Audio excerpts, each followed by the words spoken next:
ഇത് വിധി പകർപ്പാണ്, സൂക്ഷിച്ചു വെച്ചോളൂ. ഇതാ സർ ഫീസ്. ഫീസൊക്കെ ഞാൻ വാങ്ങിച്ചു കഴിഞ്ഞല്ലോ. എന്നാലും സാർ. വേണ്ട, ആവശ്യമുള്ളപ്പോ ഞാൻ ചോദിച്ചു മേടിച്ചോളാം.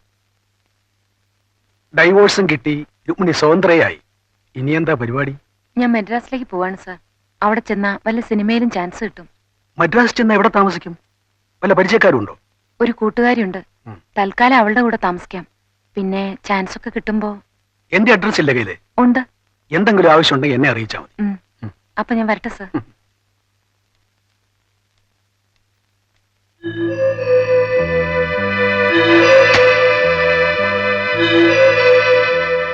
കേസിന്റെ ആവശ്യത്തിനും മറ്റും മദ്രാസിൽ പോകുമ്പോൾ പലപ്പോഴും ഞാൻ രുക്മിണിയുമായി കണ്ടിരുന്നു.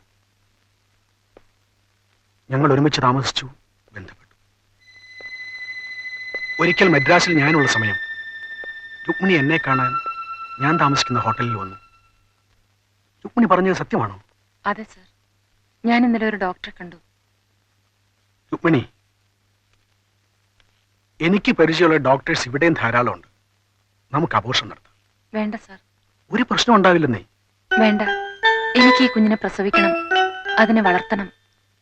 അതെന്റെ ആഗ്രഹമാണ് സാർ. സാറിന് ഭാര്യയും കുട്ടിയുള്ള കാര്യം എനിക്കറിയാം. ഒരിക്കലും ഞാൻ സാറിനൊരു ഉപദ്രവമാകില്ല. ഈ കുഞ്ഞിന്റെ അച്ഛൻ ആരാണെന്നുള്ള കാര്യം ഞാൻ ഒഴികെ ഈ ലോകത്ത് മറ്റാരും അറിയില്ല. സാറിന് എന്നെ പൂർണ്ണമായും വിശ്വസിക്കാം.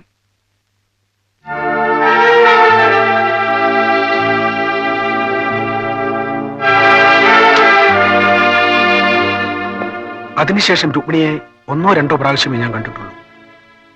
അശ്വതിയെ രുക്മിണി പ്രസവിച്ചു. അവൾ വളർന്ന് ബാലതാരമായി, പ്രസിദ്ധ നടിയായി. രുക്മിണി മരിച്ച വിവരം ഞാൻ ഏതോ പേപ്പറിൽ വായിച്ചാണ് അറിഞ്ഞത്.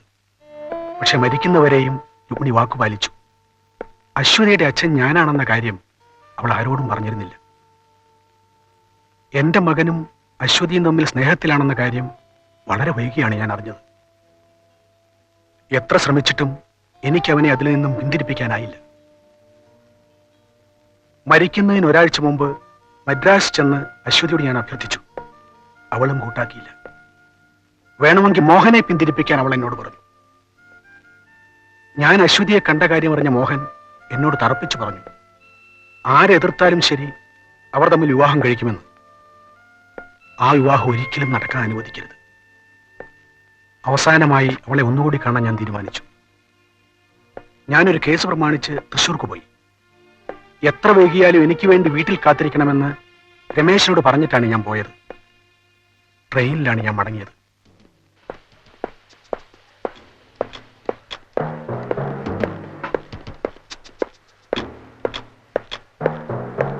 $87152.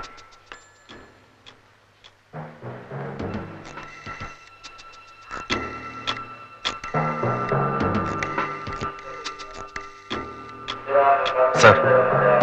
ഹലോ, ഹോട്ടൽ പ്രസിഡന്റ് അല്ലേ? അവിടെ അശ്വതി ഉണ്ടോ?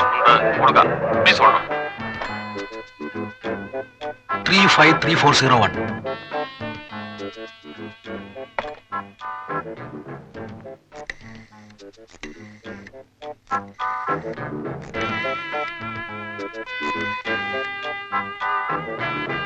രമേശ് അല്ലേ? ഞാൻ ഹോട്ടൽ പ്രസിഡന്റിലേക്ക് പോവുക. നീ അങ്ങോട്ട് വാ. Quake.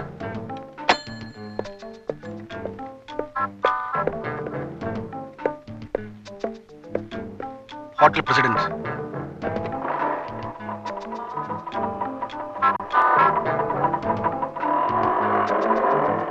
George Girinair. Joy BTH. Hotel president. പേര് അഡ്വക്കേറ്റ് SJ നായർ. താനിങ്ങനെ എന്നെ അറിയാം? എന്റെ ചേട്ടന്റെ ഒരു കേസ് സാറ് വാദിച്ചിട്ടുണ്ട്.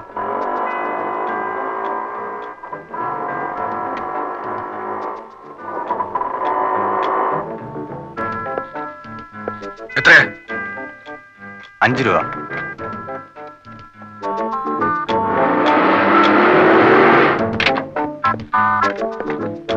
താൻ എത്തിയോ? എത്തി. വണ്ടി കൊണ്ടുപോയി പാർക്ക് ചെയ്തിട്ട് പോരെ? ശരി. എന്താ കാശ് പോരെ? മതി സർ. പിന്നെ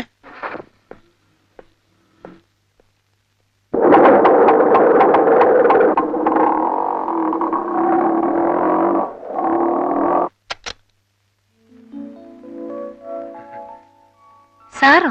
വരൂ. Thank you. ഇരിക്കൂ. മോഹൻ ഇപ്പൊ പോയതേ ഉള്ളൂ. മോഹൻ എന്ത് പറഞ്ഞു? മെഡ്രാസിൽ മടങ്ങിയെത്തിയാലുടൻ രജിസ്റ്റർ വിവാഹം നടത്താന്ന് പറഞ്ഞിട്ടാ മോഹൻ പോയത്. അശ്വതി എന്ത് തീരുമാനിച്ചു? എന്റെ തീരുമാനം ഞാൻ മെഡ്രാസിൽ വെച്ച് തന്നെ സാറിനോട് പറഞ്ഞതല്ലേ. നീ പിന്മാറില്ല അല്ലേ? മകൻ എന്നെ വിവാഹം ചെയ്യുന്നതിൽ സാറിന് എതിർപ്പുണ്ടെങ്കിൽ ആ കാര്യം മകനോട് പറഞ്ഞാ മതി. അല്ലാതെ നീ പിന്മാറില്ല? ഇല്ല.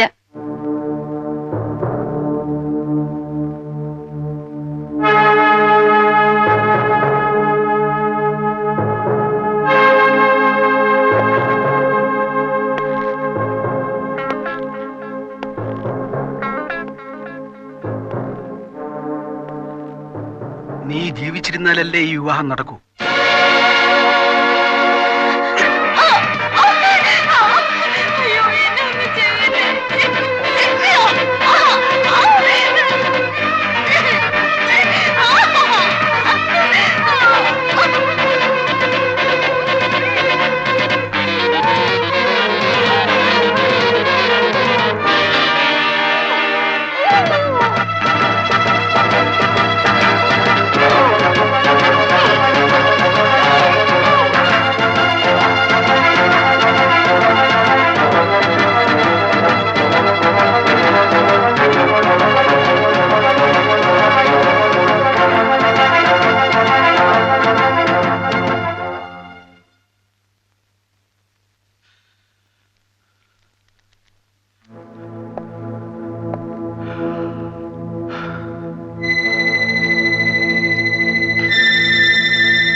രമേഷ്, സാരി ഒന്നും കാണുന്നില്ലല്ലോ. ഇവിടെ സാരി ഉപയോഗിക്കില്ലേ?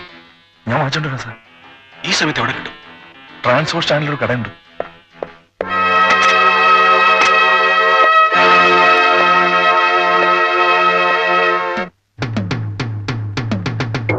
ഇനി എന്തെങ്കിലും വേണം സാർ? ഒന്നും വേണ്ട, വേഗം ഒന്ന് പാക്ക് ചെയ്തതാ.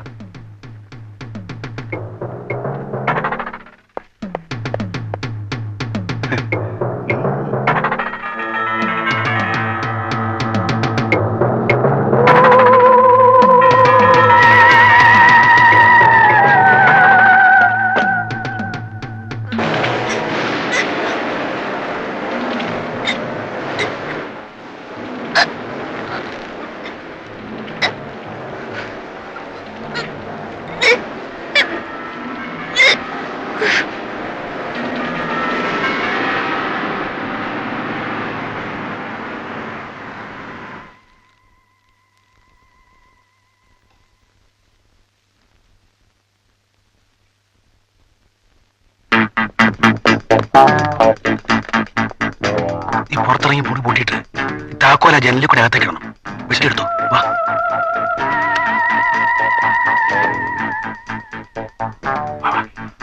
വാ.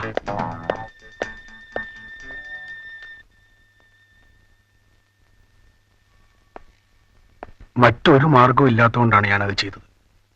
അശ്വതി നിങ്ങളുടെ മകളാണെന്നുള്ള കാര്യം അശ്വതിയോടോ മോഹനോടോ നിങ്ങൾ എന്തുകൊണ്ട് പറഞ്ഞില്ല? അപമാനം ഭയന്നാണ് ഞാൻ പറയാഞ്ഞത്.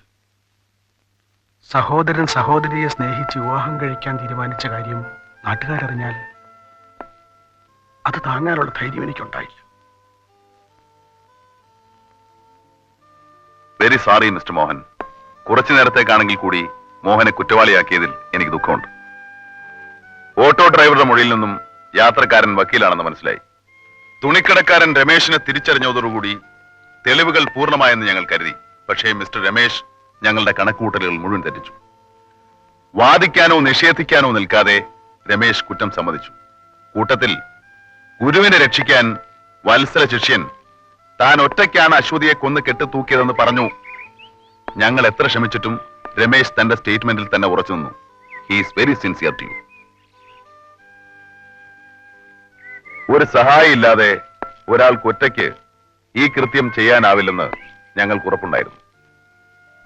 ഒരുപക്ഷെ സഹായിയെ പിടികിട്ടാതെ ഈ കേസ് കോടതിയിലെത്തിയാൽ ആ കാര്യം കോടതിയിൽ ഉന്നയിച്ച് തന്റെ സീനിയർ തന്നെ രക്ഷിക്കുമെന്ന് രമേശ് വിശ്വസിച്ചു കാണും.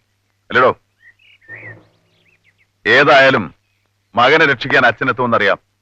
അറിഞ്ഞുകൊണ്ട് ഒരു കുറ്റവാളിയും രക്ഷപ്പെടരുതെന്ന് കരുതിയാണ് ഇങ്ങനെ ഒരു നാടകം കളിക്കാൻ ഞങ്ങൾ തീരുമാനിച്ചത്.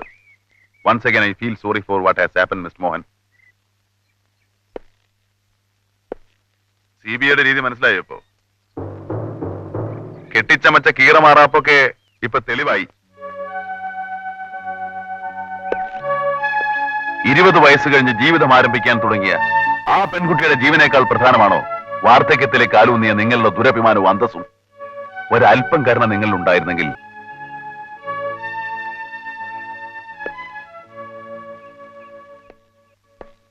Sir, yes, you can take them. Mister Devdas,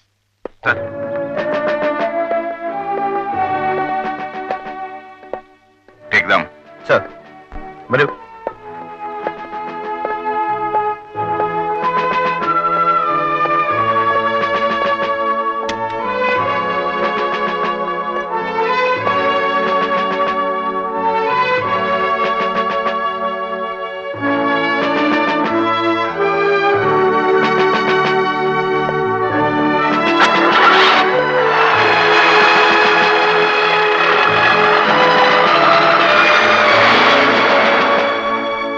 സാറിന് അന്തസ്സായിട്ട് റിട്ടയർ ചെയ്യാം. Thank you Sethu. Thank you very much. Welcome.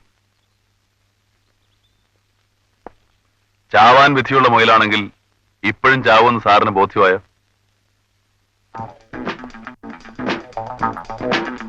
എന്റെ കർത്താവേ, ഇയാളെ വെള്ളം പോലും കിട്ടാത്ത ഒരിടത്തേക്ക് സ്ഥലം മാറ്റിയിരുന്നെങ്കിൽ. എന്താ അവസ്ഥ? അല്ല, ആ പിടികിട്ടാപ്പുള്ളി സുകുമാരക്കുറുപ്പിന്റെ കാര്യം ഇതുവരെ ഒന്നും ആയിട്ടില്ല.